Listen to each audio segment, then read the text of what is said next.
Não, leal. E aí, ô camarada? Vai, ô. Camarada Rodrigo. Maria. Camarada Rodrigo. Ai, ai. Antigamente, o cara, lá atrás, nos anos 60, se você pronunciasse essa palavra, você ia pra cadeia. Camarada. Ai, ai, só essa que faltava. Não, o quê? Falou a palavra camarada, é comunista, velho. Entendeu? Não é meu camarada. Não, é comunista. Ai, ai. Então vamos lá, né? Então bora. Tá bom.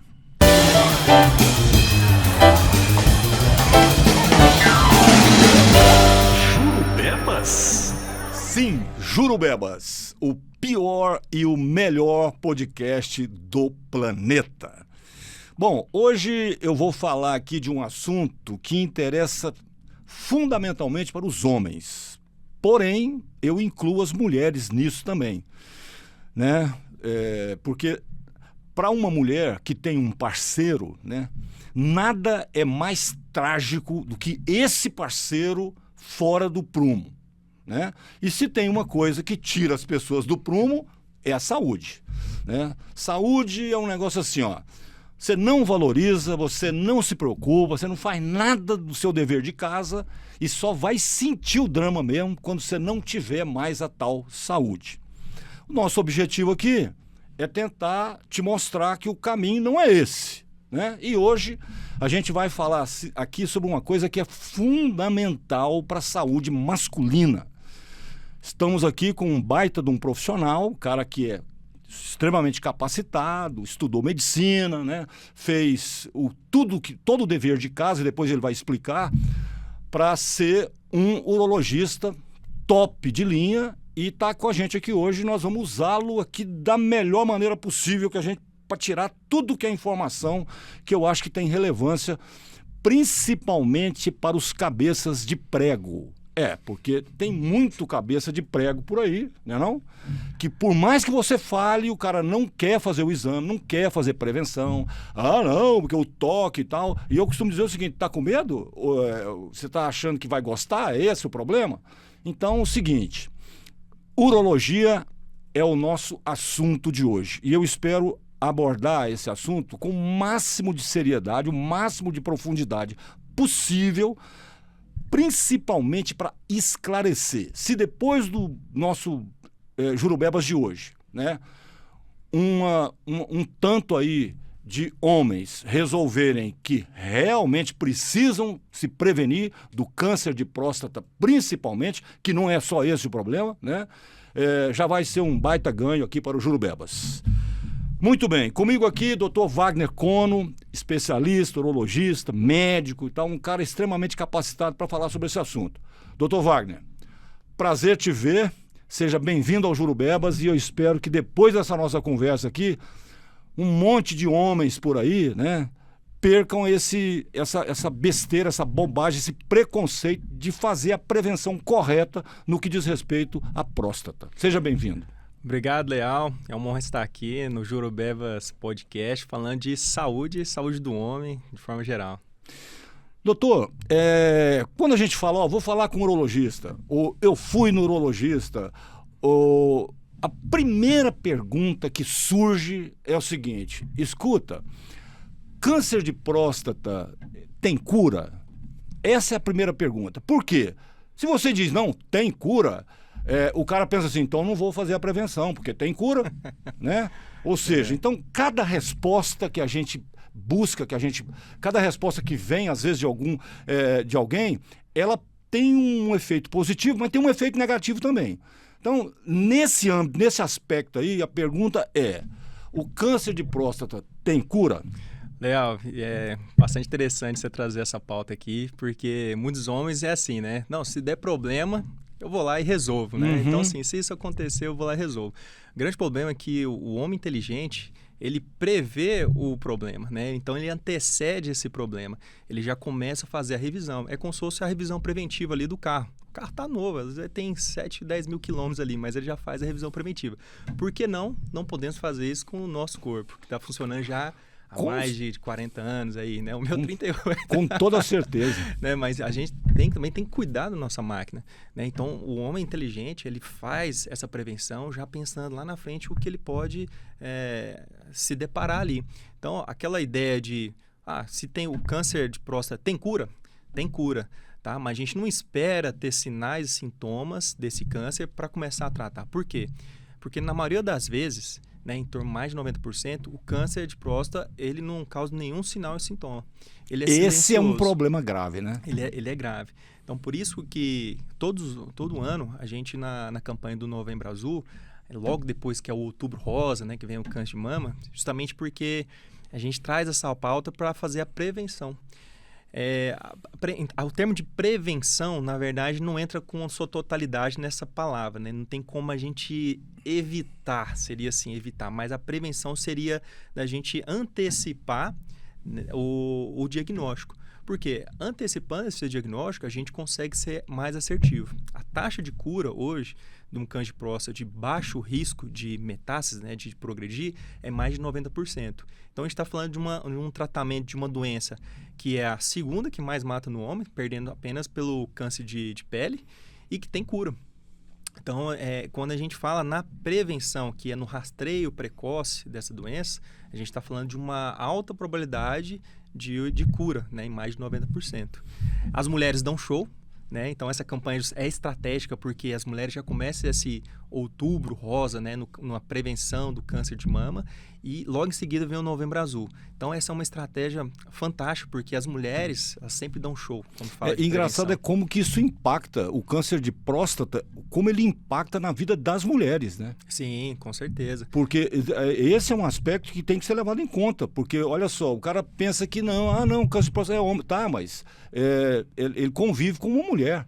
Sim, Né? com E certeza. aí, meu amigo, aí é o seguinte, aí homem normalmente nós, né, vamos dizer, nós já somos assim problemáticos, né? Porque é canseira. Então, imagina o sujeito doente, imagina o sujeito com uma doença já diagnosticado lá com atraso, né? Porque duas coisas que você falou aí que eu acho fundamental, que eu tenho que reafirmar aqui, é o seguinte: o câncer de próstata, ele não dá sinais e sintomas quando surgem, já surgem tardiamente.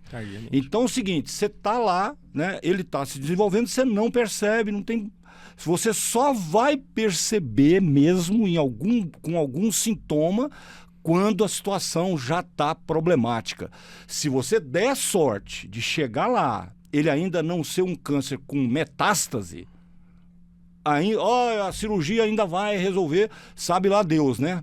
Mas, normalmente, uma vez eu estava conversando com o urologista, que é o cara que é o meu urologista, vamos dizer assim, né? Uhum. Que é a pessoa a quem eu faço regularmente lá, não só a prevenção, mas os exames que são necessários e tal, enfim. E ele trabalhava também um serviço no HC. E ele falou uma coisa que me chocou. Ele falou assim, olha, lá no HC, infelizmente, o que a gente pega lá para fazer cirurgia, assim, já não tem mais jeito.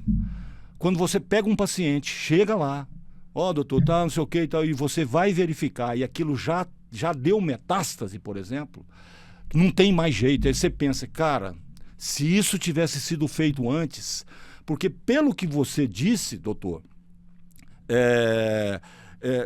quem vai ter o câncer de próstata vai ter, independente, né, de qualquer coisa. Ele vai ter o câncer, beleza. O problema é você identificar isso no momento certo, porque ele é curável. Olha só que loucura.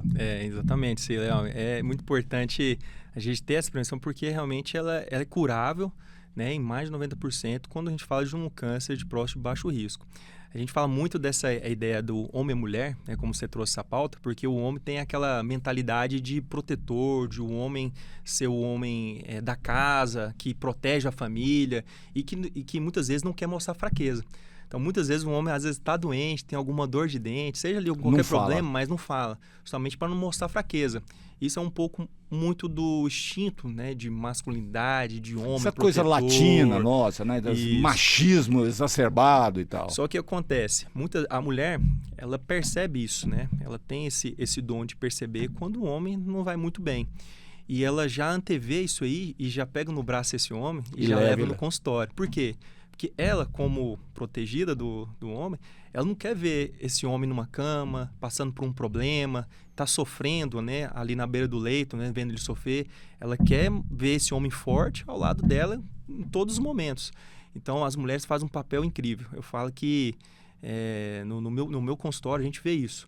Tantas mulheres, esposas, filhas, né, que levam os pais, o avô na consulta e mostra essa importância, né, de fazer ali essa prevenção.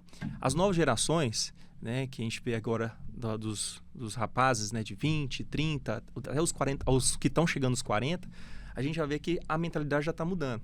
Então, graças a Deus, esse homem ele já vem numa consulta, né, já vem anterior, não é a primeira consulta, né? Uhum. Então ele já vem em consultas anteriores com outras especialidades, porque ele pensa já no bem-estar físico, na performance, no bom entendimento do corpo. E essa realidade tem mudado, principalmente pelos canais, né, de mídia, né, os telejornais, rádios, podcasts, né, tem feito um trabalho fantástico sobre saúde. Até a gente vê agora, né, que a vida, né, o wellness, ele está muito na moda, vamos dizer assim, e tem estimulado várias pessoas a praticar um esporte, seja uma corrida, um tênis, um beach tênis. Então a gente está vendo esse movimento, um novo parâmetro. Jovens que não estão mais consumindo tanto bebida alcoólicas, noitadas, né, baladas sendo fechadas. Engraçado essa tendência, né? O pessoal já não está a fim mais de dirigir, entendeu? Uhum. Quer saber só, não, eu pego um carro aí e tal, birita mesmo, como era lá nos anos 70, 80, que era um exagero, né, e tal, assim, a irresponsabilidade era muito maior, né? Então parece que essa geração, ela nesse aspecto aí, ela está melhorando, né? Está melhorando e isso muda as influências dos pais, os avós, né, os avós que passaram por algum problema. Então os jovens, quando chegam no consultório, já falam, não, meu avô faleceu de câncer, teve um infarto porque era obeso, tinha maus hábitos. Então os maus exemplos, né, de rotina, de acabaram vida, servindo para alguma coisa, né? Serviram para alguma coisa que esses jovens já chegam com um pouquinho mais de cautela. Tem mudado isso, né? E a gente vê a nova geração vem com vamos dizer assim, uma coisa boa, não só coisas ruins aí em termos de consumo de tela, né, de embotamento afetivo, né, de estar mais isolado. A gente vê eles com bons olhos também. Doutor, outro questionamento que é muito, muito, muito importante para quem tem problema na próstata, né, e fica naquele negócio, vou operar, não vou operar, esse negócio aí e tal, que é a questão da masculinidade. Mas será que eu vou ficar impotente, não vou ficar impotente e tal? Antes de responder essa pergunta, eu queria fazer uma pergunta um pouco anterior a isso, que é o seguinte: quando o sujeito faz a prevenção normal, né, descobre esse câncer ainda muito precoce lá e tal, a cirurgia, o risco de um efeito colateral de impotência é menor do que quando descobre já tardiamente? Com certeza, Léo, com certeza. A gente está falando de uma doença curável, né, que é um câncer de próstata, uma doença maligna, e que se a gente antecipar esse problema, a gente consegue minimizar os riscos de um procedimento. A cirurgia vai ser mais fácil. A cirurgia com certeza vai ser mais fácil. Com menos risco. Por quê? Quando a gente fala de câncer de próstata, que é uma doença maligna, ela pode estar apenas localizada em pequenos fragmentos na próstata, mas se for deixar para depois, para fazer o diagnóstico, essa doença ela começa a sair e acometer o que a gente chama de cápsula da próstata. E na cápsula, rente à cápsula da próstata, onde a gente tem os nervos que fazem ali a ereção. Então, se a doença está localizada, a gente consegue preservar melhor os feixes vascos nervosos que fazem o controle da ereção, o controle da continência urinária, que é segurar o xixi. Então, se torna uma cirurgia um pouco mais fácil. A cirurgia hoje a gente evoluiu muito, né? A cirurgia robótica, né, está presente em várias cidades aqui no Brasil. É uma tecnologia que já tem mais de 20 anos, né? E ela tem... Já tem tudo isso? Tudo isso. O tempo passa muito rápido. E cara do céu. A cirurgia robótica, ela veio através dos militares, né? Justamente para realizar essas telecirurgias, né? Em lugares que realmente estava com bastante dificuldade de acesso. Antigamente era laparoscopia. Ainda é ou essa robótica veio, ela é mais avançada? Isso, a laparoscopia ainda é realizada, né, no país, é uma excelente estratégia também. Ela é considerada como uma cirurgia minimamente invasiva, porque a gente consegue fazer uma cirurgia com pequenos cortes, né, que são ali orifícios de 5 a 8 milímetros, e a gente consegue entregar bons resultados. A cirurgia robótica modernizou isso, porque eu não preciso pegar nessas pinças laparoscópicas. Então, são os braços robóticos que coordenam essas pinças. Ou seja, não tem tremor, né? Não tem aqueles tremores. Não tem se o cara tá grilado porque o Palmeiras perdeu, o Botafogo perdeu, o Flamengo não ganhou o campeonato, sei lá o quê. O robô não vai tremer, né? A precisão é muito maior. A precisão é muito maior, porque a pinça laparoscópica é como se eu engessasse aqui o meu punho. Então, eu trabalho com um punho engessado. Então, os movimentos laparoscópicos, eles são um pouco limitados. A cirurgia robótica já tem movimento de punho e rotação. Então, eu consigo fazer esses movimentos, né, que são semelhantes ao que a gente faz com a mão, então tanto para frente, para trás, só que em pinças que são em torno de 5 a 8 milímetros, ali dentro de uma cavidade que é estreita, que é a pelve do homem, né, onde está a próstata. Então eu consigo fazer uma cirurgia minimamente delicada, com uma visão 3D ampliada em 20 vezes e com pinças de energia, que além de cortar, ele já cauteriza.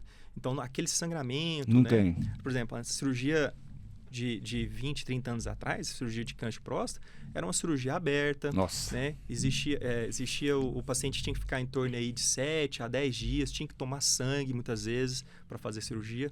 Hoje não, cirurgia robótica a gente faz, tem centros, né, de especialidade, libera o paciente até no mesmo dia. Opera de manhã, no final da tarde já está indo embora. Né? Mas a nossa rotina prática vai embora no outro dia, com um dia. Então, assim, então a gente encurta, né, esse período de internação, evita ali complicações sérias como pneumonias, infecções urinárias, né, esse paciente já está indo embora ali para sua casa, né, voltando a pequenas atividades, né, caminhada, se alimentar muito mais rápido. Essa plataforma robótica, aqui em Goiânia, a gente já está com uma terceira plataforma robótica já implantada, e isso tem alcançado várias pessoas. Então, assim, aquela cirurgia que a gente pensava, nossa, acho que isso vai ser para a minha terceira, quarta geração. Impossível de fazer. Impossível. Ela está ficando mais acessível, né? Tem pessoas que já conseguem acessar. No SUS, em São Paulo, a gente já tem cirurgia robótica sendo realizada em outros centros. Então, assim, é uma tecnologia fantástica, extraordinária, porque a gente consegue minimizar os riscos de uma cirurgia complexa. Né? Quando a gente fala complexa, é porque envolve a parte funcional, que a gente tem que, né, tratar o câncer quando possível, né, porque a gente fala de uma doença muito grave, mas preservar funções são importantes para o homem. Ereção, né, e a continência. Engraçado é o seguinte, né? Isso deixou uma sequela tão profunda no público, no masculino principalmente, por conta disso. Há 30 anos atrás, 40 anos atrás, a cirurgia de próstata era assim, ó, traduzindo impotência e incontinência urinária. Não tinha jeito, bisturi, barriga aberta, sei o que e tal. Ou seja, isso... doutor, você está falando aí sobre tecnologia e eu estou aqui imaginando o seguinte, cara... Presta atenção o quanto a ciência e a tecnologia, o desenvolvimento tecnológico, esse povo que trabalha com isso anonimamente, né, nas universidades, nos centros de pesquisa e tal, que, aliás, são profissionais que, na minha opinião, são subvalorizados. Né? A ciência e a tecnologia, ela ainda sofre muita ausência de política pública para incentivar. Agora, quando o sujeito vai lá se submeter a uma cirurgia robótica, Se ele soubesse o quanto a ciência e a tecnologia, o desenvolvimento, a pesquisa e tal, influenciou nisso para que chegasse a esse ponto, né? A gente estava fazendo manifestações monstruosas no país inteiro para que o orçamento, por exemplo, da ciência e da tecnologia fosse 30, 40 vezes maior do que é. Eu não consigo entender. Você vê, olha o problema que essa tecnologia da robótica, no caso específico da cirurgia, está trazendo. Quer dizer, quantas e quantas famílias foram destruídas por uma cirurgia de próstata lá há 30 anos atrás, 40 anos atrás? Ou seja, então aqui, eu quero deixar aqui o meu protesto, o meu veemente protesto contra essa burrice de não se investir em ciência e tecnologia, principalmente num país como o nosso. Porque a gente fica muitas vezes refém do que vem de fora, né? E a gente tem, escuta só, a gente tem talento de sobra para desenvolver isso. E eu cito aqui um exemplo que é fundamental na minha opinião e gostaria que isso fosse bastante divulgado pelo país, que é a Embrapa.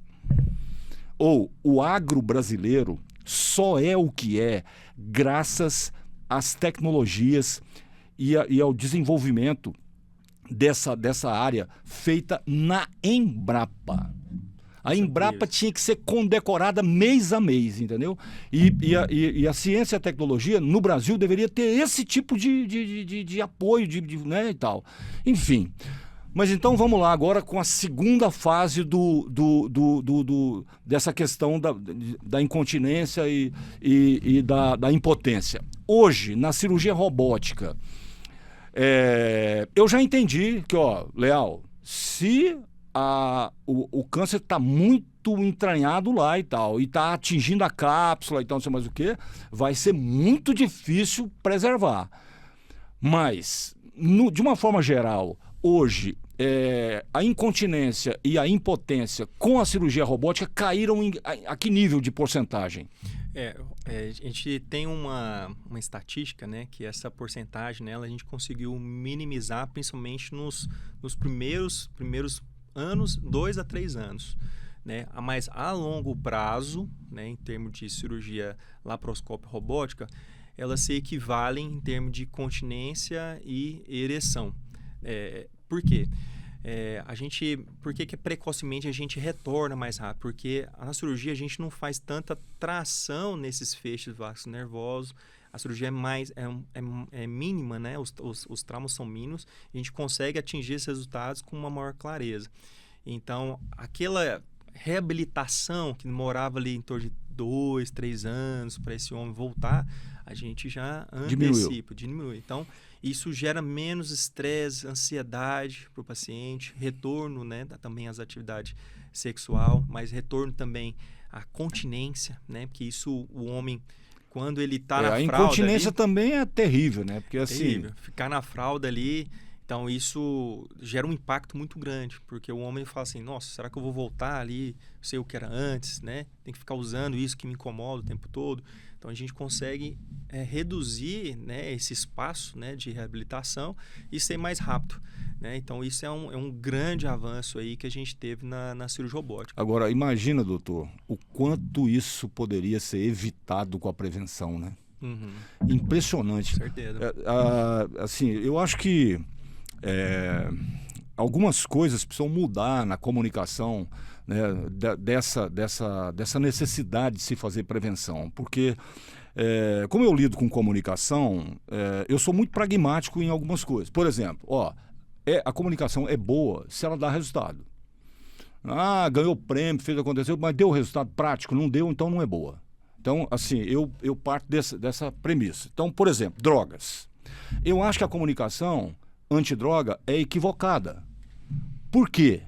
Porque você não incluiu lá o pensamento, a realidade que droga é bom. Entendeu? O cara fala assim, o cara usa droga porque aquilo traz um benefício qualquer. Eu, por exemplo, nunca na minha vida inteira usei qualquer tipo de droga, a não ser o álcool, que vem da cerveja, tal, porque bebida de dose eu também não me agrada e tal. Já fumei na minha vida há uns 30 e tantos anos atrás, mas parei assim de uma hora para outra e tal, mas droga mesmo, a tal da maconha, cocaína, LSD, sei lá o quê, eu nunca usei porque eu nunca tive necessidade. Mas as pessoas que usam, elas relatam um benefício. O cara, não, eu fico numa boa. Ou seja, então, se você não inclui isso aí na comunicação, você cria um problema. Você está tentando dizer pro cara, não usa não, isso aí é uma porcaria, isso vai te fazer mal. Não. Só isso não é suficiente. Então, veja bem, você precisa fazer de tal jeito que o sujeito perceba, né, que aquele benefício traz um malefício que, no final das contas, na hora de, no popular, secar o bagaço, o resultado vai ser altamente negativo, né? Então, droga é uma boa merda. Pronto. Né? Então, é mais ou menos isso. Droga é uma excelente merda. Pronto. Então, tá dito. No caso da prevenção do câncer de próstata, mesmo o sujeito sabendo, fala, cara, se você não desculpa, todo mundo vai ter câncer. Quer dizer, vírgula, todo mundo não. Algumas pessoas, tem uma pequena porcentagem que depois pode até responder, que não vai desenvolver a doença, que é um dado de pesquisa de verdade, né? Então vamos lá, vou chutar aqui um número, 70% vão desenvolver a doença. Mais dia, menos dia.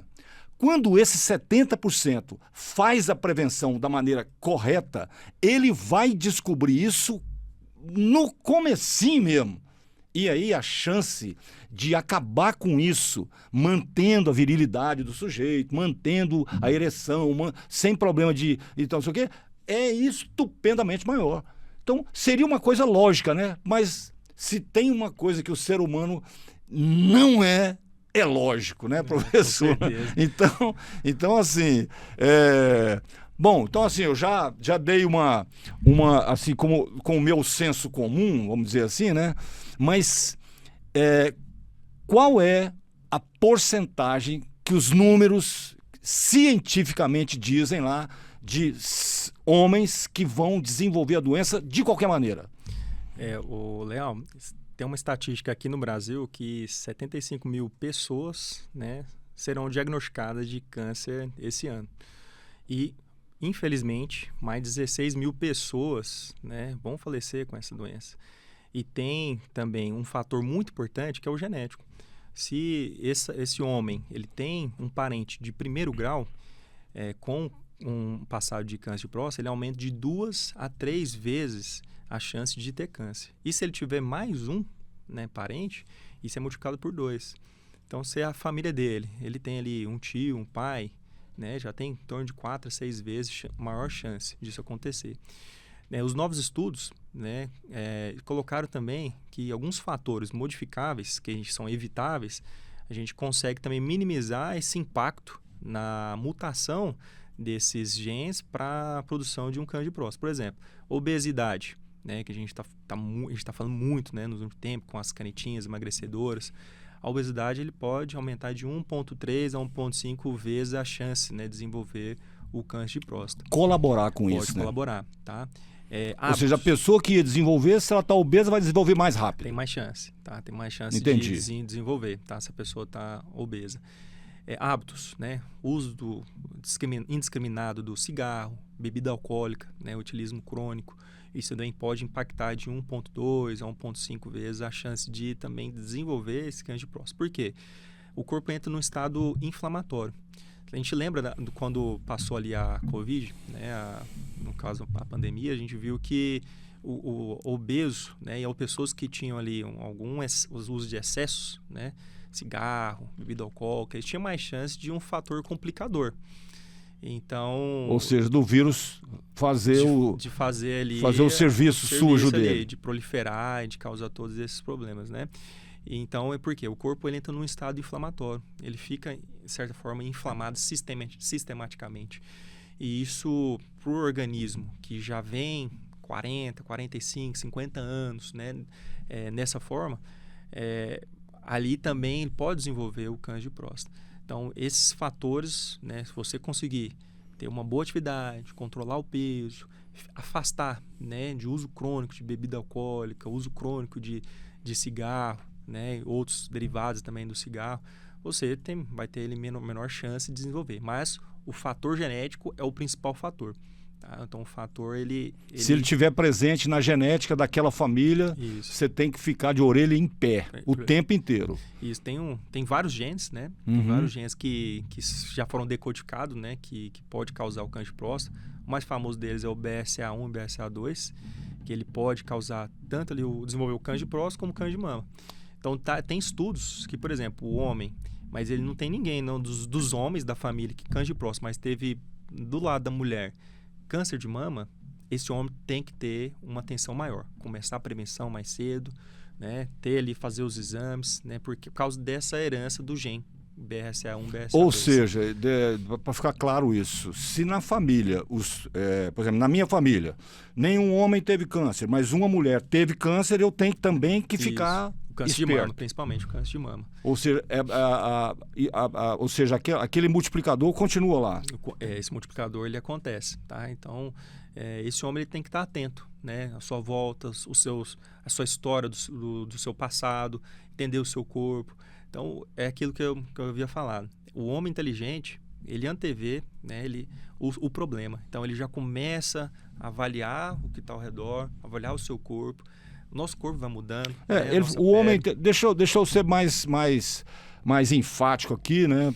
Eu entendo a sua posição, mas a minha aqui é o seguinte, a minha aqui é do cascudo mesmo.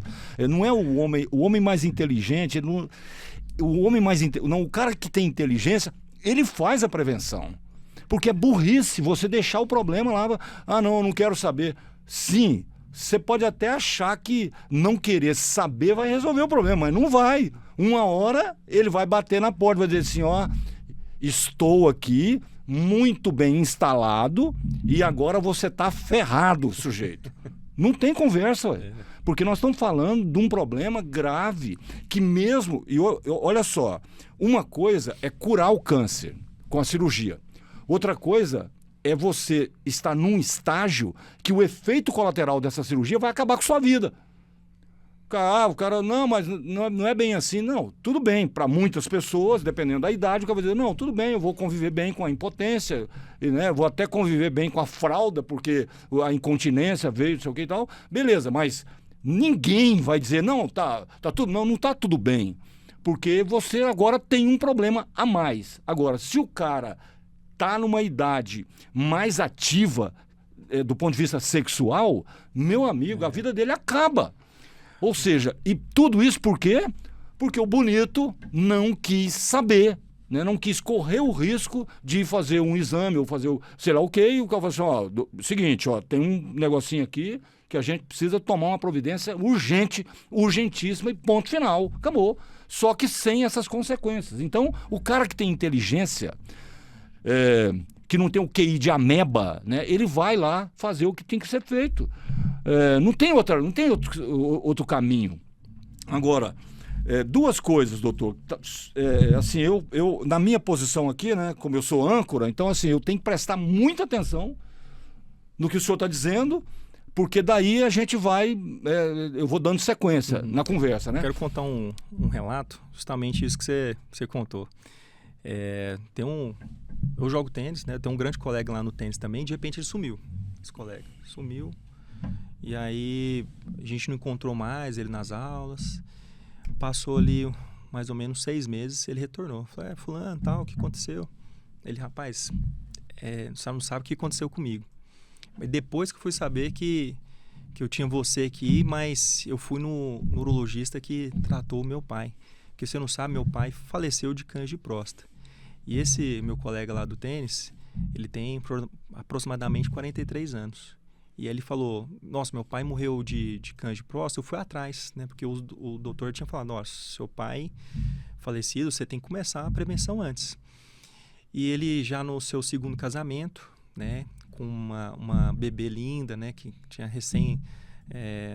recém-nascida. E aí ele falou, não, vou fazer esse exame, né? Porque eu quero viver bem, não quero passar o que meu pai passou, né? Porque ele viu o pai dele sofrendo, né? Já tardiamente. O pai dele um grande empresário, ele herdou tudo ali, todo o trabalho do pai. E ele, quando ele fez os exames PSA, que é aquele exame que faz pelo sangue, o PSA muito elevado. Ele falou, não é possível que eu tô com esse negócio.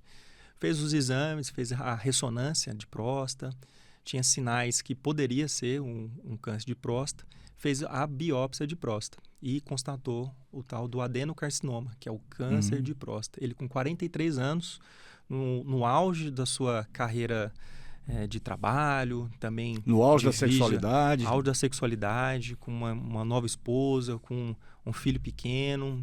Isso foi realmente ali um baque para ele ali, que ele falou, cara... O cara tem que ter muita estrutura psicológica, principalmente, para aguentar isso, né? Tem que resolver isso. E aí, ele conversou com um colega meu, aqui de Goiânia, urologista. Ele propôs a cirurgia robótica. Mas a cirurgia robótica, por mais que a gente minimiza, existe um risco muito pequeno, né, de causar a falta de ereção, a impotência e a incontinência. Mesmo que seja transitório, mas pode acontecer. Isso foi uma parte que mexeu muito com ele, porque ele falou, nossa, sou novo, será que eu tenho que tratar agora? Quando o câncer está muito precoce, nossa, e ele vendo aquela filha pequena, com a esposa nova, imagina se eu fico broxa já com 43 anos, né? Impotente. Não dou conta de satisfazer aqui com a minha esposa. E foi onde que entra, né, a prevenção bem no início, né? Porque era um tumor indolente, de baixo risco, em pequena quantidade, era menor de 5% da próstata. E isso ele conseguiu fazer um tratamento, mesmo que em nível de pesquisa ainda, lá no Hospital Albert Einstein de São Paulo, com um professor, que é inclusive meu professor de cirurgia robótica lá, o Dr. Ariê, que ainda está em estudo. É uma técnica em cirurgia robótica, que chama HIFU, que faz ali uma cirurgia que na verdade, não é uma cirurgia, é um procedimento que introduz, ali a pessoa já sedada, introduz ali uma agulha lá naquele tumor pequenininho, através de uma imagem, né, de ressonância com ultrassom. Então, ele consegue ser preciso em encontrar aquele tumor e vaporizar aquele tumor.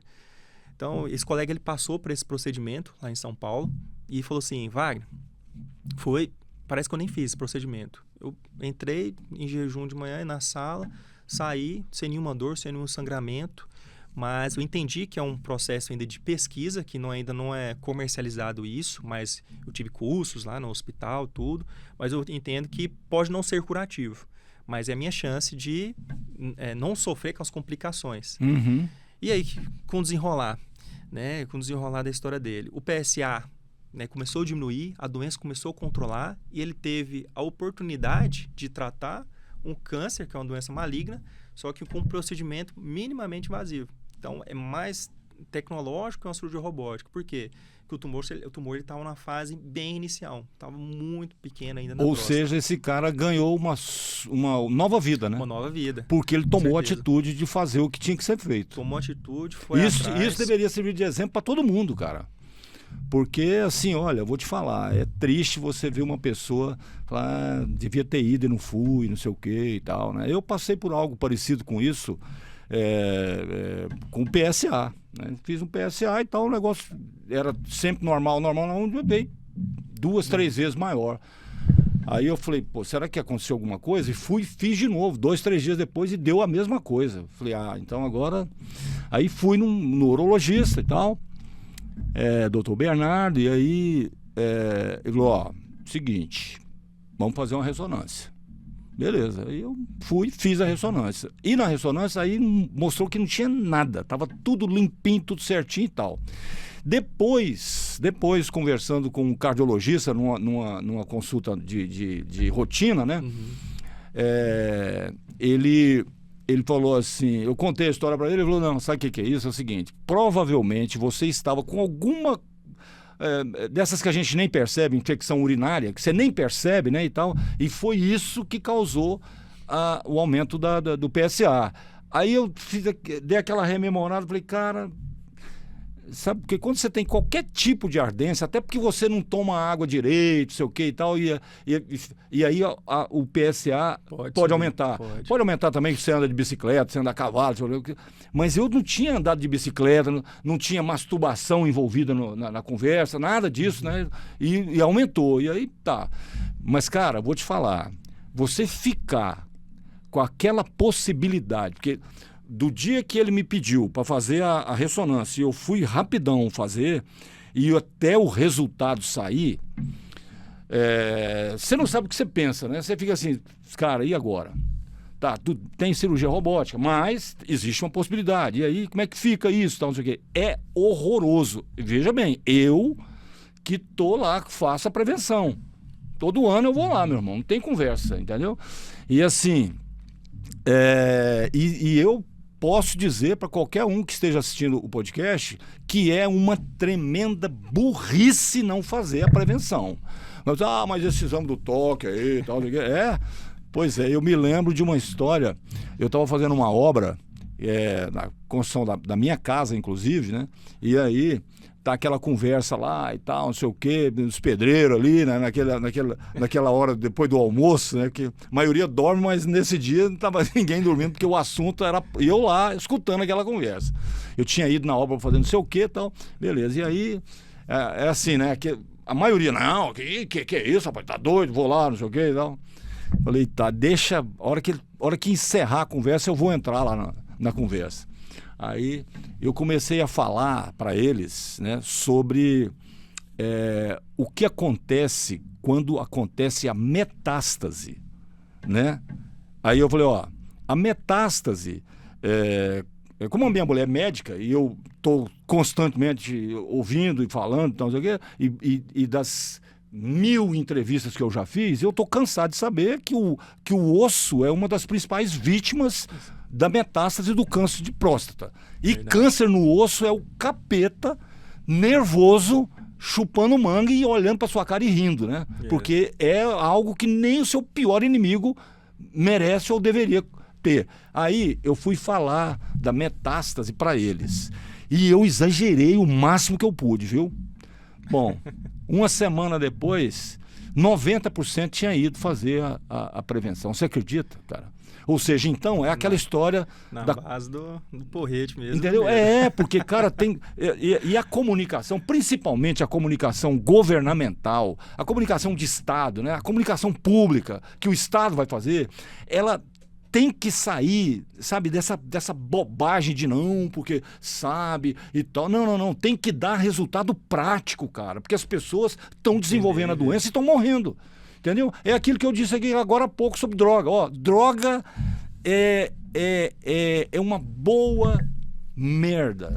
Aliás, é a melhor merda que já inventaram no planeta. É a droga. Mas é boa, só que é merda. Entendeu? Então, essa experiência me marcou bastante. Por quê? Porque o cara que era mestre de obra, ele morreu há 2 anos atrás, se eu não estou enganado, com câncer. Só que essa conversa foi há 20 anos atrás. Olha. Ou seja, então, meu amigo, de algum jeito ele foi lá, fez a prevenção e passou a fazer e tal. E assim, se ele desenvolveu, acho que foi no fígado ou no baço, não sei, ou no pâncreas, qual foi o câncer que ele desenvolveu, mas 20 anos depois. Então, assim, você vê, uma conversa numa obra com pedreiro, servente, com mestre de obra e tal, que deu resultado. Porque no outro dia não, na semana posterior, eles estavam falando lá, contando um pro outro como é que tinha sido a experiência do exame, cara. Numa boa, sem problema nenhum. Falei, e aí, alguém aí deixou de ser homem? Não, né? Mas é ruim, né, cara? Eu falei, é ruim, claro que é ruim, ué. Exame, dentista, você já viu? Dentista é ruim, oculista é ruim, tudo é ruim, ué. Porque tira você do seu conforto. Você vai fazer um exame físico qualquer, pô, não é não, que legal. Não tem isso, não. Todo exame é exame. Não é para ser bom. Agora, é desconfortável? É desconfortável, mas é altamente necessário. E ponto final. E não tem negociação. Não, peraí, o ano que vem, não. Cara, o ano que vem pode ser tarde demais, viu? Leal, igual semana passada passou um paciente no numa primeira prevenção. Ele com seus 69 anos. Primeira prevenção? Primeira prevenção. 69 anos. Esse é um retardatário. Aí né? quem trouxe ele, né? Lógico que foi ali as filhas, né? Que trouxe ele. Falou, não, meu pai nunca fez esses exames. Já tinha feito alguns exames anterior com um clínico lá na nossa cidade. E o que chamou atenção foi esse aumento do PSA. Aí eu perguntei para ele, né? Algumas perguntas chaves, né? Na consulta.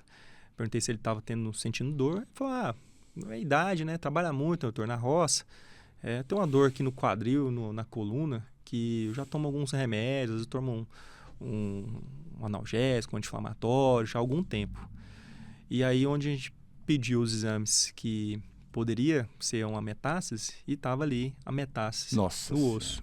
Já em grande parte. Ou seja, o câncer de próstata estava instalado e já tinha metástase. E já tinha metástase. Então, assim, muitas vezes o homem quer tratar aquele problema isolado. Não, isso é algo da idade, é relacionado ao osso, ao meu esforço. 69 anos. 69 anos, já tinham.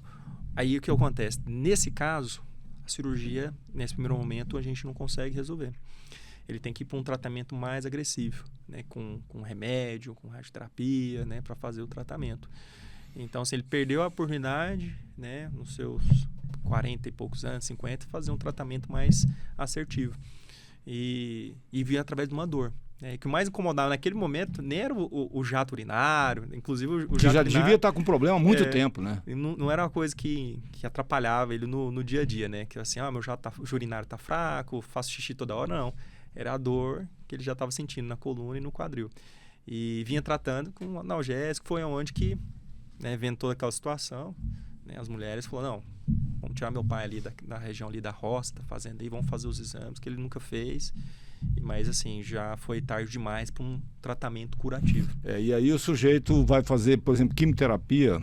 Cara, por mais que a quimioterapia tenha desenvolvido e tal, já não é mais aquele troço, aquele veneno continua veneno, mas antigamente era assim, ela matava o paciente, né? O cara optava, o cara tava assim, pelo menos um aspecto, o cara tem câncer, mas tá com um aspecto legal, então nem sabia que tinha, então aí vai fazer quimioterapia, um mês depois o cara morre. Tamanha era a agressividade da quimioterapia. Né, mesmo ela evoluindo e tal, não sei o quê, quimioterapia é quimioterapia, sim, né? Com certeza. Ou seja, é um tratamento extremamente agressivo e assim, assim, a frase que vem na minha cabeça é ninguém merece, entendeu? Agora, olha só, o sujeito vai conviver com uma metástase de câncer de osso que vai evoluir.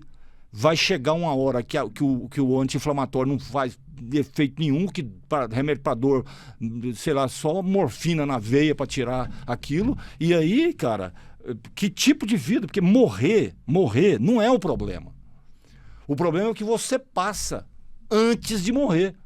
Porque imagina que coisa legal, você chegou do churrasco, conversou com todo mundo, não sei o quê, tomou umas lá, deitou, dormiu e morreu. Ó, que legal. Pronto, acabou o problema. Não é problema, é solução, entendeu? Agora... O problema é o que traz junto ali. Agora, descobrir uma doença, entrar num tratamento extremamente agressivo e ficar 2 anos, 3 anos, tem gente que fica 10 anos, sei lá, inviabilizado numa cama, um problema aqui, outro problema ali, não sei o que, tal, sofrendo e tal. Isso aí... E não é só ele sofrendo, né? Não, todo mundo que está em volta. Cara, eu vou te dizer, amigos, se família. fosse só a pessoa, ainda vamos lá, mas não, é a família inteira. Isso muda a vida de uma família inteira, cara. Por exemplo, a esposa, né? A esposa... a vida dela acaba. Se ela dedica a esse marido aquele sentimento que seria usual, né? Se aquele marido é o companheiro da vida dela, se ela gosta dele e tal, ver aquela pessoa definhando para morrer é um sofrimento talvez tão grande ou até maior do que quem está morrendo. Então, essas coisas todas poderiam ser evitadas e eu volto a dizer, elas deveriam ser usadas na comunicação contra essa bobagem, porque eu não sei como que se não surgiu ainda algum outro exame que possa detectar com firmeza e tal, não sei o quê, além do toque, mas dizem que o toque ainda é soberano e tal, em muitos casos, né? E só por conta de ser toque anal, O sujeito, não vou, prefere morrer, cara. Como assim, cara? Tenha dó, entendeu? Ou seja, às vezes eu exagero um pouco, mas é de propósito, porque, cara, quando o urologista que eu estava fazendo consulta disse para mim, ó, Leal, lá no HC, todo santo dia, não é um paciente só não, são vários, e todos fora da hora. Você não vai poder fazer nada. Eu fico imaginando, eu tenho um irmão que fez medicina, cardiologia e tal, e aí eu, de vez em quando eu falo nas conversas, falo assim, cara, ainda bem que eu não fui estudar medicina, porque se eu fosse estudar medicina, pela minha personalidade, eu estava enrolado. Sabe por quê? Porque não poder fazer nada, no meu caso, é um sofrimento terrível. E eu fico imaginando a situação do médico, que pega um exame e fala, cara do céu, meu amigo, por que você não veio aqui há 5 anos atrás? Sei lá, um paciente desse aí de 69 anos, fala assim, ó, não tem mais nada o que fazer, não. E é muito engraçado essa questão de, quando a gente fala de toque, né, e tudo isso, teve um paciente que marcou muito durante a minha formação como urologista, que ele já estava com câncer de próstata metastático, no leito, lá no hospital da Santa Casa, e eu perguntei para ele, né, como que você chegou, né, nesse diagnóstico, como que você descobriu? Ele falou, doutor, eu nunca senti esse negócio de próstata, nunca senti. Eu pensava que próstata seria hemorroida. Depois que eu fiquei sabendo... Jesus Depois Cristo. que eu fiquei sabendo que próstata não é hemorroida, porque o pessoal falava toque, eu pensava que a minha próstata ia estar doente quando saísse para fora. Mas como eu limpava, né, eu ficava limpando, estava fazendo as necessidades ali, eu não palpava nada ali, eu nunca senti dificuldade disso, né? E aí, passado o tempo, né, ele desenvolveu o câncer de próstata, um câncer de próstata metastático. Foi onde que ele descobriu que próstata não era o ânus. É o ânus, né? A borda do ânus ali, que seria a hemorroida. Então, ainda tem muito paciente que chega assim, viu? Fala, vim para o exame, né? Só que ele confunde próstata com hemorroida. Jesus. São compartimentos diferentes. Que, aliás, quem trata de hemorroida é proctologista, não é urologista. Não é urologista. Aliás, deixa bem claro aqui. O exame de toque, ele também ajuda, né, na avaliação, né, da hemorroida, né, de doenças como médico você vai saber, claro. Né, mas a sua especialidade é urologia, não é proctologia. E aí, no toque, a gente consegue também avaliar a próstata. Né? Pelo canal do reto, a gente consegue palpar a próstata, que tem mais ou menos de 25 a 30 gramas, nossa fase normal, né? Mas ela tem a consistência assim, ó, Leal, de bochecha. Então, eu sempre explico no consultório. Às vezes o paciente fala, cara, por que tem a próstata, né? O que dá de sinal? Se a gente palpa a próstata, né? Ela tem uma consistência de bochecha, uma consistência macia, é saudável. Agora, quando eu palpo, já dura. tem essa consistência de nariz dura aqui, esse ossinho, pronto. A gente já tem sinais que pode ser ali uma doença mais invasiva, um câncer. Eu tenho um paciente ano passado que fez uma cirurgia robótica comigo, que um médico lá do interior, né, de Goiás, ele viu aquele PSA que estava normal, né, abaixo de 2,5, mas falou assim, não vamos fazer o toque, porque tem que ser o PSA e toque, o toque, não é ou um ou outro. Tem gente, né, que acha, não, o PSA está normal, tá? Pois é, mas não é, tem que fazer o toque, jovem. É um exame que é um exame médico, não é só do urologista. Né? O exame de toque é um exame médico. Então, todo médico é habilitado na sua formação para fazer isso. É um exame físico. É como se eu pegasse o meu estetoscópio e avaliasse também a parte cardiológica, o pulmão, né, o abdômen ali. Então, faz parte do exame físico. E o médico, inclusive um médico clínico geral lá do interior, viu aquela situação nos exames de rastreio e falou, vamos fazer o toque. O paciente fez o toque e viu uma consistência endurecida. E aí foi onde que me encaminhou para o especialista, né, no caso foi eu, e a gente fez a sequência, né, que realmente tinha um toque alterado, mas o exame PSA normal, que pode, em 20% dos casos, de um toque alterado, pode vir um PSA normal.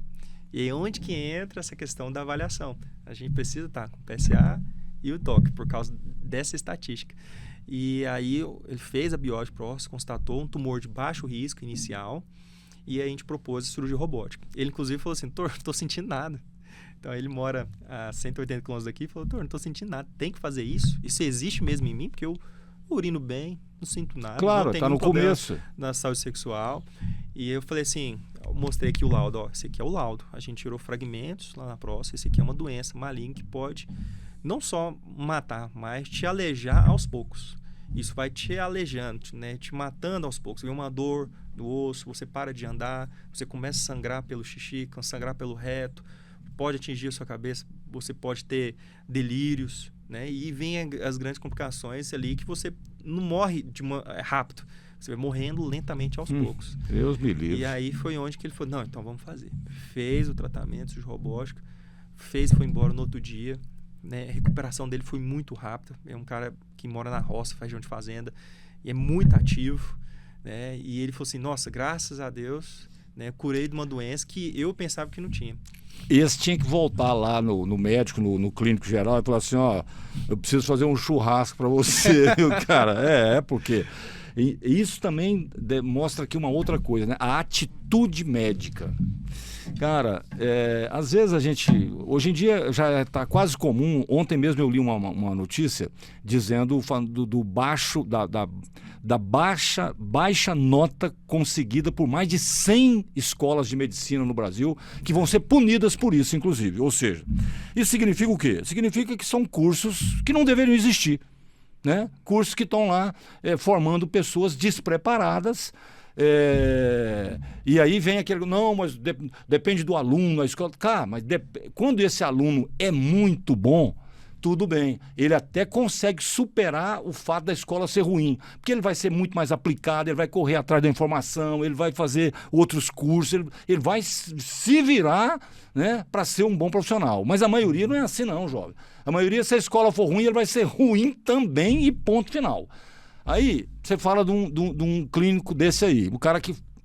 peraí, deixa eu fazer um exame aqui, que nem é da especialidade dele, mas o cara é clínico geral, então tá, geral pode fazer qualquer coisa. A função dele é descobrir, pois, tem um soprinho aqui no coração, isso aqui não tá muito bom, sua barriga tá inchada, aí eu vou dizer, você vai procurar tal especialista, que o cara vai focar nisso aí. Foi o que ele fez. Mas aí teve a atitude médica. Exatamente. Aí esse cara salvou a vida desse sujeito. Uma atitude médica salvou, porque se ele tivesse negligenciado ou feito uma imperícia ali, ele falou, não vou deixar. Vou passar batido e tal. Realmente esse paciente ele teria sofrido consequências de uma doença metastática. Ele poderia até ter tido a sorte depois de cruzar com essa doença, mas poderia ser no momento em que ele perderia a ereção dele, por exemplo, ou a incontinência surgiria e tal, né? Enfim. E aí fica aqui a valorização da atitude médica. E hoje tem muito médico por aí, viu, meu amigo? Deixando a desejar. Isso é preciso ser dito. E as autoridades precisam do ramo, né? Apesar do Conselho Federal de Medicina, parece que tem lá um jumento na presidência, que tenha dó. O sujeito que ficou lá autorizando kit de cloroquina para combater vírus, cara. Aí eu que sou analfabeto nesse assunto, né? Eu que sou o melhor exemplo de senso comum, né? Tô cansado de saber que antibiótico não resolve o problema de vírus. Pode resolver outra coisa, mas vírus não. Exatamente porque é antibiótico. Aí é bactéria, é infecção biológica, vírus não. Bom, mas outro dia agora, 2 semanas atrás, eu ouvi de uma pessoa que eu imaginava que ela tinha que era alfabetizada, né? A conversa estava até boa, assim, de repente, não, você sabe que pandemia, aquele negócio não existia, né? Que lá foi inventado, né? Aí eu pensei comigo, meu Jesus Cristo, podia ser tão diferente, né? Inventado. Alguém inventou aquilo. E aí inventaram só no Brasil 750 mil mortes, e no mundo inteiro milhões de pessoas morreram. Então, assim, ou seja, e aí você dá de cara com 100 escolas de medicina com notas abaixo do aceitável e agora serão punidas. Mas com que tipo de punição? Que punição será essa? Vai fechar a escola? Porque se não fechar, vai continuar lá. Mas e se fechar? Para onde irão esses alunos? Olha o problema. Melhorar essas escolas, vai ter fiscalização de verdade? Ou você vai punir lá com uma multa, com qualquer coisa e continua tudo como dantes no reino de Abrantes? E aí, doutor?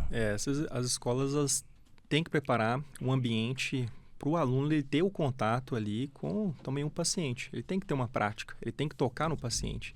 E muitas vezes o que a gente vê nas escolas é um boneco, né? E ali um monte de aluno acompanhando a anatomia no boneco. A gente aprende anatomia, né, no cadáver, né, na peça anatômica, né, estudando ali os músculos. É vendo o que é real, é vendo né? o que é real. Agora, como que eu vou aprender num boneco o tempo todo? Vai ser uma simulação com uma IA robótica. Isso ajuda, mas o ser humano é ser humano. Existe ali, o que a gente falou, né? O ser humano ele é o improvável, né? Então, ele tem suas variáveis e a gente precisa tocar, né? A gente está falando de um exame de toque, né? Um médico, na sua formação, ele tem que saber examinar o paciente em toda a sua totalidade, seja uma ausculta cardíaca, pulmonar, né? Avaliação do abdômen. E um simples exame de abdômen, ele pode diagnosticar uma doença grave, com apendicite aguda. Aliás, o clínico geral, na minha opinião, ele é fundamental. E parece que está em extinção, né? É fundamental. O cara quer sair da faculdade, assim... Outro dia eu ouvi de um médico aqui, com quem a gente tratou aqui sobre algum assunto, ele dizia, não, é assim, ó, escuta, qual que é a especialidade que dá mais dinheiro? Ele falou, eu já ouvi isso. Ou seja, chegamos num ponto que antigamente não, o cara quer ser médico porque ele quer ser médico, porque ele gosta de medicina, ele quer ajudar, quer fazer, quer acontecer e tal. E o clínico geral, ele é fundamental, principalmente na saúde pública. Com certeza. Porque é o cara que vai direcionar, né? É o cara que pode resolver um monte de problemas lá, como clínico geral, né? Agora, o fundamental... Porque o clínico geral, quando é bom, cara, eu vou dizer uma coisa pra você, ele é capaz de descobrir coisas que, às vezes, o especialista não viu. Certeza. Porque ele faz ele tem uma visão geral do negócio, né? É o tal do técnico de futebol. Que é assim, ó, escuta, por que o goleador pode ser um bom técnico? Cara, pode até ser, mas não tem a ver com o fato dele ser goleador. Tem a ver com uma visão geral, tem a ver com uma visão estratégica, tem a ver com a capacidade que o sujeito tem de juntar uma peça na outra e falar, ó, essa luzinha aqui acendeu porque não sei o que aconteceu isso, a corrente passou aqui, aí acendeu aquela ali. Ou seja, quando o clínico geral é bom de verdade, ele é fundamental no processo. Com certeza. E a gente tem vários exemplos desses, né, na sociedade de médicos, clínico geral, que fazem um trabalho sério e fantástico, né, de assistência ao paciente, tanto no SUS como no privado, que tem essa visão macro, né, holística, que tem um zoom out de todo o problema. Ele, muitas vezes, ele não precisa, lógico, ele não precisa tratar tudo, né, tratar uma doença na cabeça, né, uma doença de próstata cirurgicamente, mas ele consegue entender e passar aquela informação. Então, passar a bola, né? Passar a bola. Na cara do gol. Falou, ó, botei você... Aconteceu contigo, ué. Exatamente. O paciente que chegou lá, ele foi colocado na cara do gol para você marcar o gol. E você marcou o gol. Tanto é que o paciente não só sobreviveu, como não teve sequelas importantes e tal, que está recuperado. Olha só como é que funciona. E era assim que tinha que funcionar sempre, né? Sempre, com certeza. O médico, ele tem que examinar o paciente. O que a gente vê é que muitas vezes a consulta pode ser muito rápida, ambiente hostil, estresse. Inclusive, tem pacientes também que não querem ser examinados, né, por não especialista. Existe também isso, né? Ele não é especialista, por que ele quer me auscultar? Né? Só quero um encaminhamento aqui. Isso também acontece. Mas entender que aquele ambiente, né, um ambiente seguro, né, que é uma pessoa treinada, né, para fazer ali uma avaliação e entender qual que é o real problema. Então, essa visão macro, né, do clínico geral é muito importante, tanto no sistema público de saúde, no particular, que ele consegue, exatamente como você falou, entregar ali a bola na cara do gol para resolver o problema. Outra coisa que eu acho extremamente importante, e não vai passar batido aqui, é o seguinte, muita gente acha que um determinado exame é o suficiente. Então, quando a gente fala assim, você foi lá, fez o PSA, e aí o PSA está abaixo de 2,5, então tá tudo certo. Essa cultura foi criada por problema de comunicação. Porque quando eu pergunto, quando eu faço a pergunta da forma errada, às vezes o próprio profissional vai, não, o PSA é o seguinte, ó, se ele estiver abaixo de 2,5, normalmente tá bom, então se estiver acima, você tem que procurar um exame, então não sei o quê. Quando, na verdade, a resposta é a seguinte, ó, o PSA é só um indicativo, não substitui o exame do toque nem a visita ao urologista. Não pode substituir. Mas isso não ficou claro. E aí tem um monte de gente aí que faz o PSA e fala, não precisa não. Eu vou ficar, o PSA está normal, então está tudo certo. E o pior, no exame lá já vem dizendo, né? Ó, se for assim é assado, se for assim não é assado e tal. O cara já faz ele mesmo faz a avaliação, entendeu? Então, assim, essa faz parte, né? O exame de PSA com o exame de toque. E teve até uma pergunta bem curiosa, numa das entrevistas que eu fui na rádio, falou assim, aí teve um ouvinte que mandou assim, nossa, mas a medicina evoluiu, por que não tem um exame para fazer o diagnóstico sem precisar desse exame de toque, dessa dedada, desse toque? Nós temos, né, realmente exames que a gente consegue, né, ter uma avaliação mais precisa. Um delas seria a ressonância, o PET, né, ressonância, o PET-CT hoje, a gente consegue também identificar, né, partículas, né, que pode ser ali o câncer próximo, mas esses exames a gente deixa para um momento mais oportuno. E eles não são acessíveis para todo mundo, são exames caros. São muito caros. Então a gente está falando de exames de 6 a 8 mil reais. Pois é, quem é que vai poder fazer exame de 6 a 8 mil reais para evitar o toque? Não, bicho, esse toque tá barato demais, entendeu? E por mais que esses exames, né, pode dar essa noção, ainda vai ter que fazer o toque. Lá no exame, né, para fazer o exame, coloca um probe, né, que é um probe que põe na região do reto, né, para fazer esse exame. Então não tem como ali fugir da manipulação ali da região.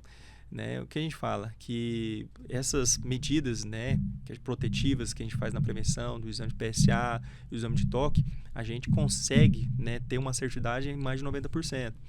Então, é preciso ter esse acompanhamento com o médico urologista, né? E sim, ele vai decidir ali junto com o paciente qual é o momento certo de fazer esses exames. Tá? Porque nem sempre ali tem a necessidade de você desembolsar esse valor todo ali para fazer esse possível diagnóstico. A gente consegue ter uma assertividade só com esses dois exames. E quando acontece qualquer suspeita, ele vai acabar tendo que fazer o exame lá. Não tem jeito, entendeu? Ou seja, o grande lance, na minha opinião, é desmistificar esse toque. E eu sou radical nesse assunto. Então, assim, você está com medo de fazer o exame do toque, né? Por que você está com medo? Você tem que pensar sobre isso aí. Você está com medo de apaixonar pelo médico? É mais ou menos isso? Ou seja, entendeu? Você está com medo de gostar e aí... Não. Pois é. Não, o que é isso? Então qual é o problema? Por que você não vai? Foi com esse discurso, que parece bem popular, tal, brega, sei lá o quê, foi com esse discurso que eu fiz aquela equipe quase inteira lá de pedreiros, mestre de obra e serventes, uma semana depois, todo mundo lá com o seu examezinho, ó. Não, eu fui, porque do jeito que você falou aí, parecia que eu ia morrer semana que vem. Mas foi e fez. Ou seja, fez e acabou aquela história, quebrou aquele negócio. Porque eles falavam entre eles. Agora eu vou, da próxima vez eu vou no outro médico, o cara tinha uma mão desse tamanho, entendeu? Ou seja, aí começa a botar piada no negócio, não sei o quê, mas foi e fez o tal da prevenção que precisava ser feito. E muitos deles, 55, 60 anos, cara. Nossa. Ou seja, muito passado da hora. Entendeu? Então, assim, eu acho que a comunicação pública, principalmente, precisa a partir, né, de agora, sei lá, enfim, seguinte, tem que ser pragmático e tem que dar resultado na prática.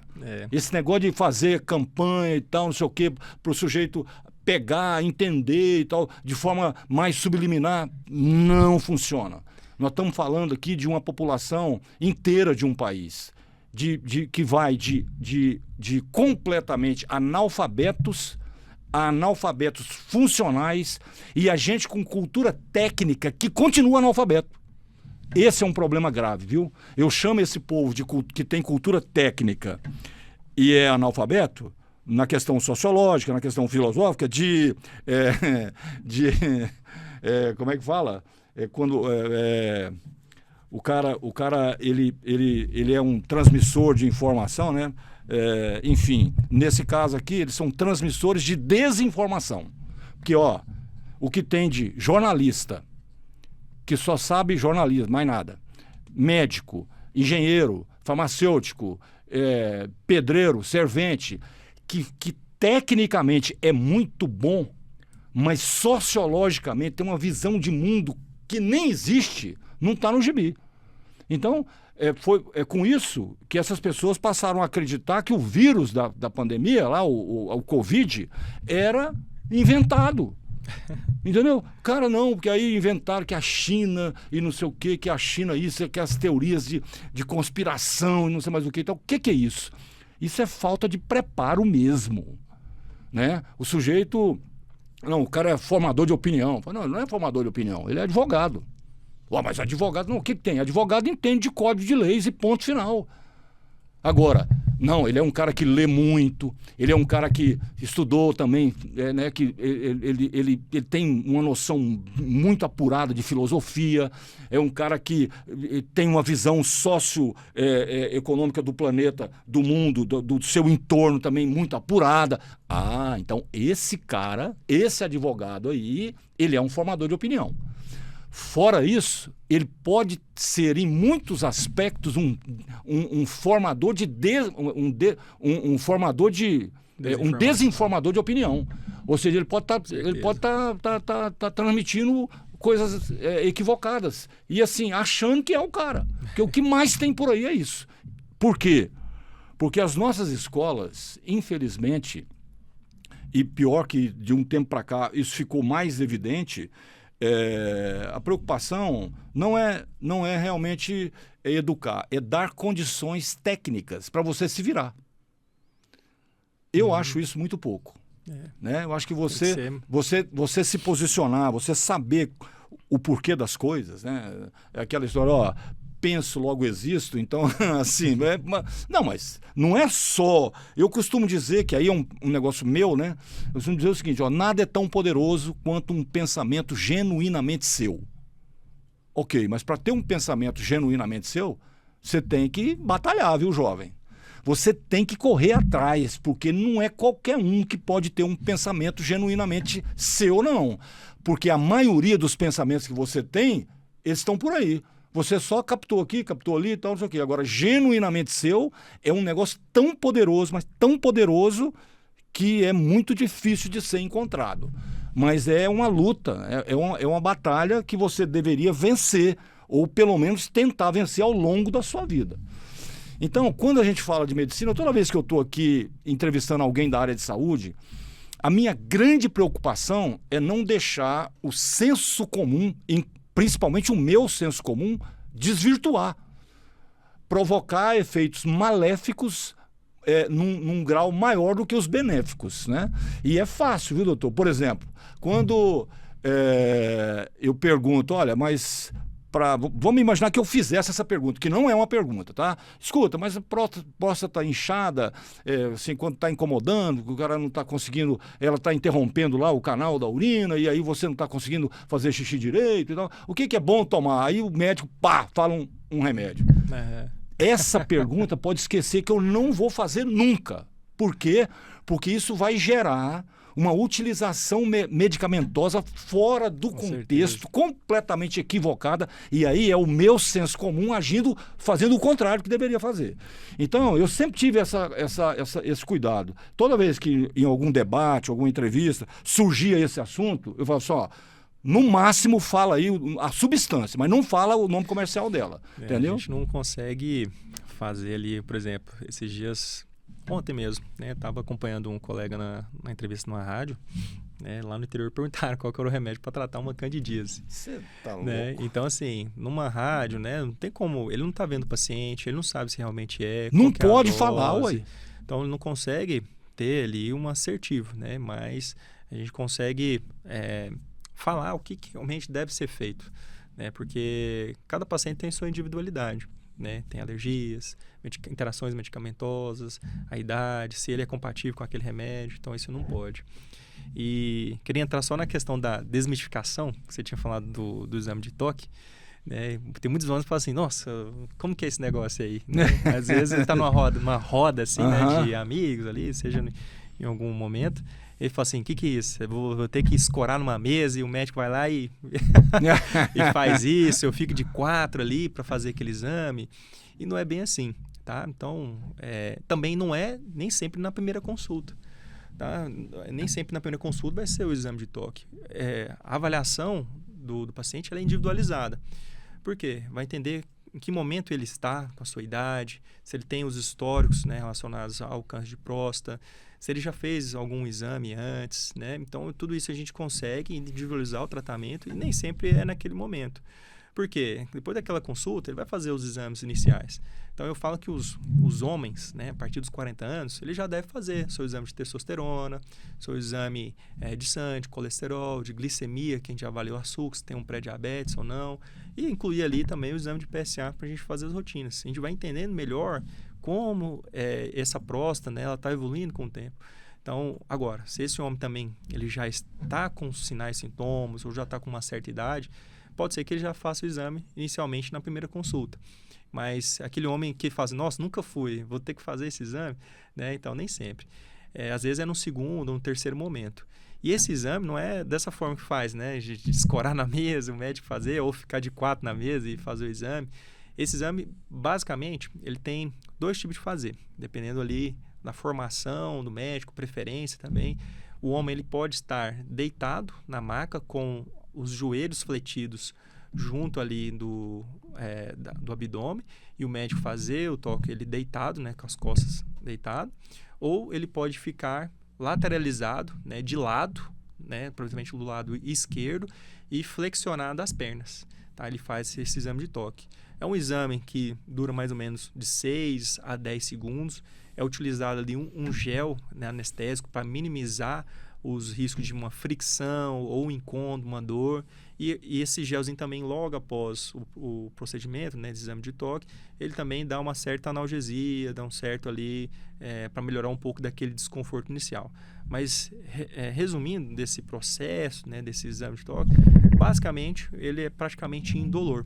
Então, os pacientes eles passam por essa avaliação do exame de toque e não é aquela coisa absurda, né, que muitos têm medo, né? Nossa, parece que foi a pior dor da vida. Não, é um exame bem tranquilo, rápido, né? E tem dor nenhuma envolvida, a não ser que o cara tenha algum problema lá, sei lá, alguma enfermidade na região anal.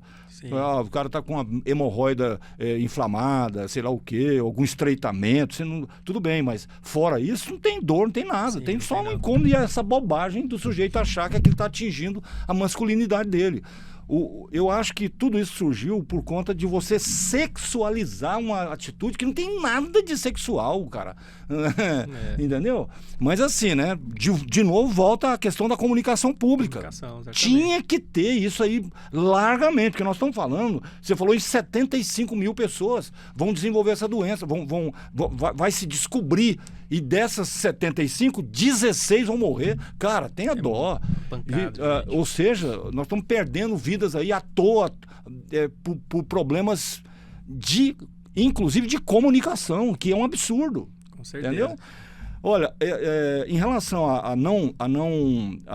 isso aqui é um recado para jornalistas, né? E essas pessoas que estão aí fazendo o papel de âncora, né? Em podcast pela internet. Né? Tem tudo, tem esportista, tem corredor, tem humorista, tem todo tipo de gente virando âncora sem estar preparado para isso. Por exemplo, no meu caso aqui, eu estou caduco de profissionalismo nessa área, porque eu passei a fazer isso a minha vida inteira. Então, deixa eu dar uma dica aqui para você que está fazendo seu podcast ou vai fazer entrevista e tal. Quando você for entrevistar um médico, não pergunte para ele remédio para isso ou para aquilo. Por quê? Porque você vai causar um mal muito maior. Vou dar o exemplo aqui do nosso assunto de hoje. Um dos sintomas de problemas na próstata é a dificuldade de urinar. o cara começa a acordar lá 2, 3, 4 vezes por noite para urinar. Por quê? Porque ele não consegue esvaziar a bexiga de uma vez só. Ela é muito difícil e tal, às vezes dói, não sei o que e tal. Então, a próstata incha e causa esse efeito colateral. Ok. Se você, como âncora ou como jornalista, pergunta para o urologista um remédio bom para isso e o urologista deixa escapar e fala, o que vai acontecer? Muitas pessoas que estão com esse problema vão tomar esse remédio e aí a próstata vai desinchar e ele vai voltar a vai urinar numa boa. Só que numa próstata com câncer. Se você não tivesse sugerido o remédio, ele não teria tomado e vai encher tanto o saco que ele vai ter que ir no urologista. E aí, lá na visita, na consulta, ele vai descobrir o real motivo daquele problema e vai ter a sua vida salva em muitos casos. Então, entendeu por que você não pode perguntar para um especialista que remédio é bom para isso ou que remédio é bom para aquilo? Ok? Então fica aqui uma dica de quem tem algumas décadas de experiência nessa área. Ok? Professor, doutor Wagner Kono. Todo mundo que vem aqui, quando você vai dar uma entrevista, é natural que você fique, o que esse cara vai me perguntar? Como é que essa conversa vai rolar? Né? E é uma preocupação natural, porque o que tem de gente fazendo entrevista torta por aí não está no gibi, né? Então, o seguinte, quando você estava vindo para cá, por acaso passou pela sua cabeça alguma coisa que você achava relevante que fosse tratada aqui e ficou fora da nossa conversa? Léo, é muito importante trazer esse tema como ele deve ser falado, né? Eu sabia que aqui seria uma conversa incrível, porque é onde a gente pode falar com as letras e as palavras que muitas vezes na comunicação formal a gente não consegue falar com essa clareza. Que eu gostaria de falar tanto para os homens, principalmente os homens, é não perder essa oportunidade de fazer essa prevenção, de antecipar o seu problema, não fugir da sua responsabilidade na sua saúde, porque é muito triste a gente ver o fim de um homem numa cama, num leito, e os familiares acompanhando isso. É uma dor que a gente compartilha com várias famílias, né, que passam no nosso consultório, e muitas vezes a gente não tem o que fazer. A gente sabe que a gente consegue minimizar esse problema com analgésicos potentes, como você falou, às vezes uma morfina, às vezes um remédio mais potente para aliviar a dor. Mas aquela dor que muitas vezes é aliviada, ela vai se arrastar ali por meses, anos, ali no leito. E isso gera um transtorno muito grande em várias famílias. E a gente acompanha isso, porque muitos familiares, às vezes, acabam indo e contando, olha, ele está assim, né, não está comendo, está difícil, e fica ali demorando ali para acontecer realmente a morte. Esses homens, é preciso assim, antever isso, fazer os exames de prevenção e não esperar ter sinais e sintomas, né? Ter assim, vou sentir isso para começar a me preocupar. Né? Ele ser assertivo nisso aí muito antes, né? Identificar precocemente o problema, seja um problema na próstata, seja uma queda de testosterona, um pré-diabetes, um diabetes, um aumento da pressão. Então, ele tem que cuidar. A responsabilidade tem que começar a partir dele e não apenas ele sentir sintomas e os outras pessoas, os esposos, filhos, cuidar dele. Ele tem que ter responsabilidade. Né? Assim como ele tem uma responsabilidade no seu trabalho, né? Dentro de casa, a saúde dele também tem que ser prioridade. Então, essa é a mensagem, né, que eu quero falar, assim, que o homem ele tem que ser responsável pela sua saúde, tem que priorizar principalmente o maior bem que ele tem, porque sem saúde ele não consegue fazer nada. Muito bem, chegou aquela hora de dizer para você o seguinte: se você gostou, pode comentar aí embaixo, né? Pode dar o seu like e tal. Pode compartilhar, principalmente compartilhar. Mas eu quero deixar aqui uma mensagem final para as mulheres, né? Para as namoradas, para as companheiras, para as esposas, né? Para as amaziadas, enfim, né? Se você tem aí um relacionamento, seja em que nível for, né? Inclusive o relacionamento homossexual, né? Do seu parceiro, o seu e o do seu parceiro, enfim. Você como parceiro precisa pegar no pé do sujeito, você entendeu? Né? A mulher pode usar, pode falar assim, se você não for e der problema, você vai ficar impotente. Entendeu? Então, se você é parceiro ou parceira, né? Nesse caso, pega no pé, enche o saco e vai junto no exame. Né? Se você tem algum medo, algum problema, algum receio, leva a sua esposa para acompanhar o exame, leva a sua namorada, sua noiva, sei lá quem, ou seu parceiro, leva, qual que é o problema? Não tem intimidade nessa relação? Essa intimidade, ela tem que dar suporte nessa hora aí. Ó. Se você tem medo, se você não sei o quê, vou ficar constrangido lá, então não, leva o seu parceiro, a sua parceira, e isso vai ser fundamental, que pode estar na comunicação, inclusive. Ó, você vai fazer o exame, você está com algum receio? Leva sua esposa, sua namorada, sua noiva, sua parceira, seu parceiro, leva junto na consulta, entendeu? Agora, é fundamental que você tome essa atitude, porque isso pode salvar a sua vida, o seu relacionamento e a sua família.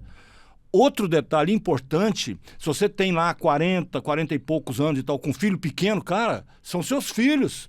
Você tem que pensar nessa criançada aí, ué. Então, por causa de uma bobagem dessa, você vai deixar de ir lá fazer o seu exame preventivo de próstata? Leva a sua mulher junto, entendeu? E assim, resolve, né? Não fica nessa neura de dizer, não, porque meu PSA tá normal, eu posso esperar. Não pode esperar, não. PSA não é garantia de nada. O que ficou claro aqui é o seguinte, é que às vezes o PSA tá normal e o cara tem câncer. Entendeu? Outra coisa que ficou clara aqui, todo mundo pode desenvolver essa doença. Existe uma porcentagem muito alta de homens que vão desenvolver de qualquer jeito. O negócio é você descobrir a tempo. Então vai desenvolver. Ó, vai chegar aos 45, aos 50, aos 60, ninguém sabe, mas vai chegar. Uma hora vai ter. Descobrir antes é que é a salvação da lavoura.